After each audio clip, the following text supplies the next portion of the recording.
Hi there, I'm Jen, this is Remembered Reads, and we're coming into the final stretch of March Mystery Madness now, and while I do still have another book or two ongoing that I may finish, so let's talk about some recent mystery reading.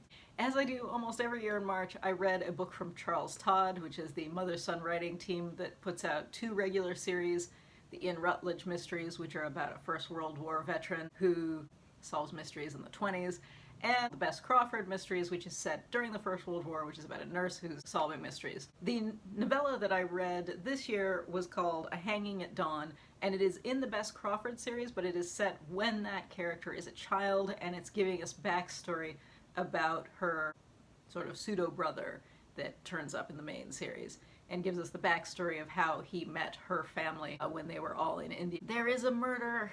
They have to save the person who's going to be executed unfairly, and drama ensues. This is one of those ones that I wouldn't say jump into the series with this because it does kind of nudge and wink with references to what we know about these characters as adults. It also, being a novella, doesn't dig down into the background too much, which is something that I don't love when you have a colonial setting like that. Which I always think is a shame because this writing team does often a very good job of kind of interrogating a lot of social situations that are occurring either in the First World War or in the interwar era. But because this is a novella, they're not doing the same thing here, and because this is a colonial setting, it is a little iffy. So when you think about the social and political ramifications of everything, there's a kind of emptiness to it that, in a lesser writer, I would kind of expect that. And because a lot of the other Charles Todd books do deal so well with social issues, it's kind of a shame that this doesn't, but it is still a fun romp. So I was entertained by seeing Bess Crawford as a child and her pseudo-brother as a teenager. That was fun. The story itself was light, and yeah, I mean, I really like both of these series that Charles Todd does, but similarly, I had an issue with another Bess Crawford tie-in. There's a holiday one called, I think it's called The Walnut Tree, that I read a couple of years ago, and I didn't particularly like that either. I thought that was cheap. Introduced deep issues without dealing with them in a way that the main series normally would. So this is definitely a case where my expectations were maybe too high for the product that we have. Next up, let's move into some crime comics. The first of which is Bury the Lead, which is written by Gaby Dunn and illustrated by Claire Rowe, with colors by Miguel Muerto. I don't always mention the colorist, but this uses a lot of really interesting purples, so I think it's worth mentioning the colorist on this one. This is a book that basically takes the traditional crime noir story in which you have a gruff, older newspaper reporter who's basically right about to retire and he burns all his bridges, except it tells that story, and rather than having this gruff older man, it uses a young woman who's just starting to intern. And on the one hand, it's interesting because you're playing with these tropes in a different setting, and it kind of plays with the idea that because in that traditional story, that gruff older man, despite being a chain smoker who doesn't take care of himself, always gets the sexy ladies. And in this one, this woman who's, you know, not terribly nice, gets all of the sexy ladies and men successfully. Everybody's falling over her. And it is kind of eye-rolling in the same way that it is when you have the older man doing it. And if you read it as exclusively a play on the kind of traditional story, it's fun. But the problem is, because this girl is an intern, she's just starting her career, when she burns all of her bridges, you have to have a different reaction than you would for this man who's about to retire. Because if he sells out all of his contacts, both on the criminal side and the police and all of this, it doesn't matter because he's either retiring or he's going to die. Whereas this young woman is just starting her career, she still needs the contacts, so it seems like poor choices. And if the book was presenting it as, let's watch this woman make poor choices, that would be different, but because it's essentially playing exactly the way it would with this traditional character approaching retirement, it is just weird because it's presented neutrally, and it's not neutral. She's like, her career is not going to be able to move forward because she has burned all these bridges.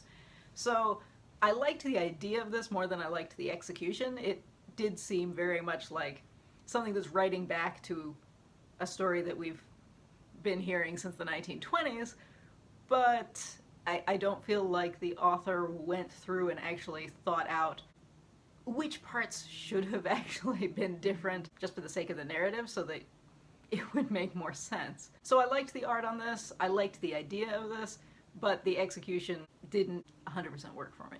Next up, I read volume 10 of Tramp, which is the Maritime Noir series by Jean-Charles Kraehn. This is volume 1 of what's going to be the third ongoing plot in this series, and as such there is not a lot I can say about it because it is an introductory volume. I was reasonably entertained, but as with anything from these particular writers, it presents a kind of grit that doesn't have necessarily a lot of commentary. This has a 1950s French setting. In this version, our captain is trying to form a new crew, and he's having the issue in that he's trying to have his crew be a meritocracy, and he's hiring Germans and Vietnamese crewmen, and the French at the port, they're a little xenophobic. It's the 50s, they're still bitter about the war, the Second World War. So he's kind of dealing with that. His wife, who is the Colombian revolutionary, is still providing commentary in the background.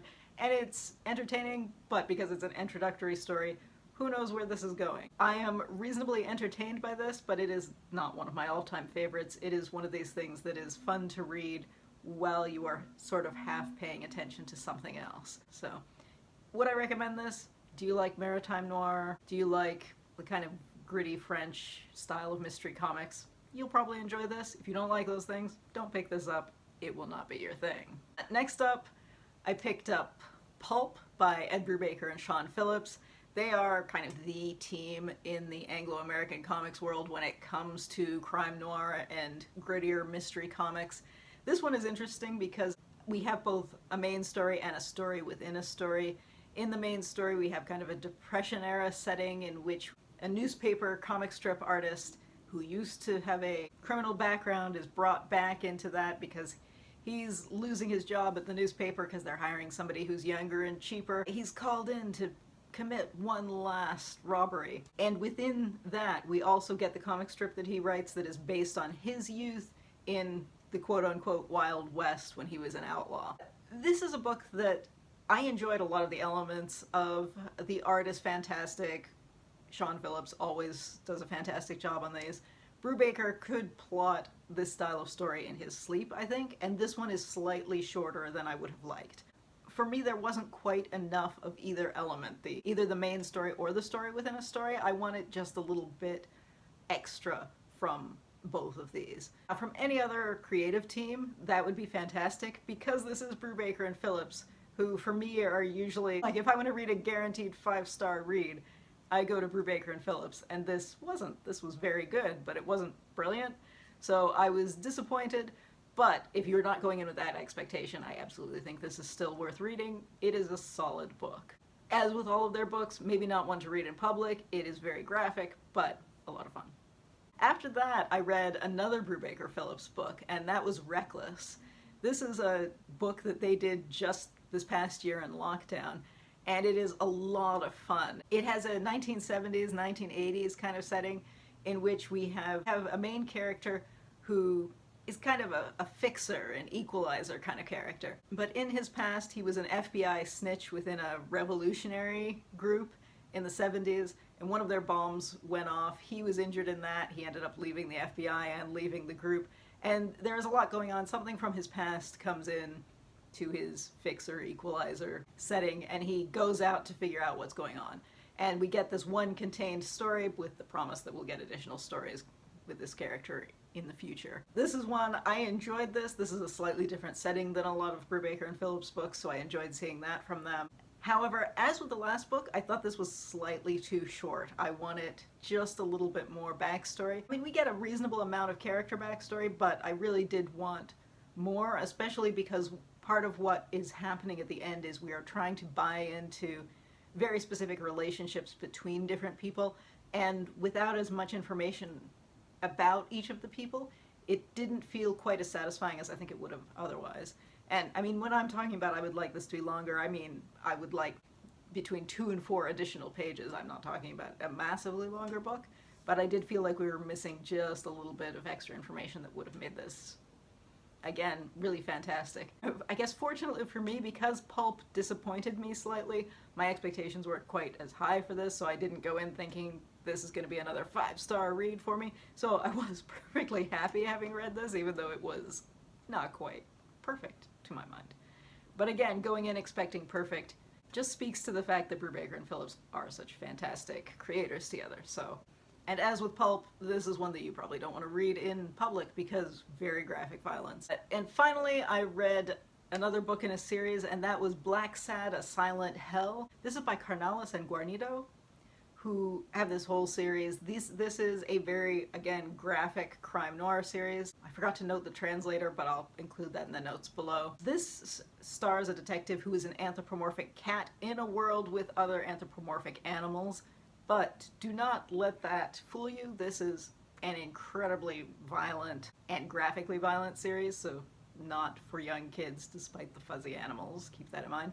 This particular one involves the main character looking into a series of murders in New Orleans involving jazz musicians, all of whom may or may not have been involved in a neighborhood in which pollution caused all kinds of birth defects a generation earlier, and a lot of people are abusing drugs and alcohol as a way of trying to deal with the essentially class problems that are happening.